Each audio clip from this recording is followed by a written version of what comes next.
સુરેન્દ્રનગરના Limbdi Ahmedabad national highway પર બલદાણા ગામના પાટિયા પાસે અકસ્માત સર્જાયો. કાર અને બાઇક વચ્ચે થયેલા અકસ્માતમાં વિજ્ઞાન મેળામાંથી જોઈને આવતા બે વિદ્યાર્થીઓને ગંભીર ઇજાઓ થઈ છે, જેના કારણે હાઈવે પર લાંબો ટ્રાફિક જામ થયો હતો. ઘટના સાંજના સમયે બલદાણા પાટિયા પાસે બની હતી. તો વિદ્યાર્થીઓ 17 વર્ષીય કાર્તિક પટેલ અને 18 વર્ષીય વિકાસ ગાંધી લીંબડીના વિજ્ઞાન મેળામાંથી બાઇક પર ફરી રહ્યા હતા. દરમિયાન I-10 નંબરની કાર ચાલકે અચાનક બાઇકને ટક્કર મારી હતી, જેના કારણે બંને વિદ્યાર્થીઓ રસ્તા પર પડ્યા હતા.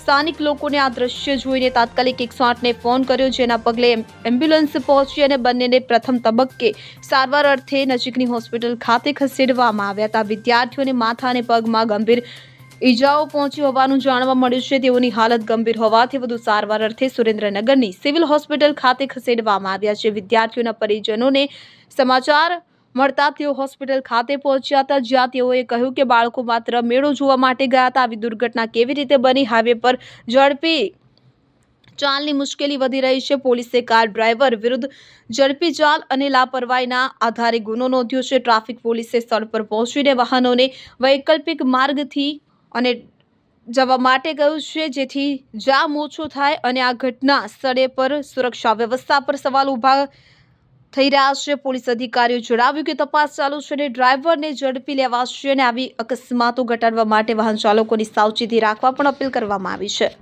Bureau report CN24 news. હવે જુઓ દેશ દુનિયાની તમામ ખબરો તમારી આંગળીના ટેરવે.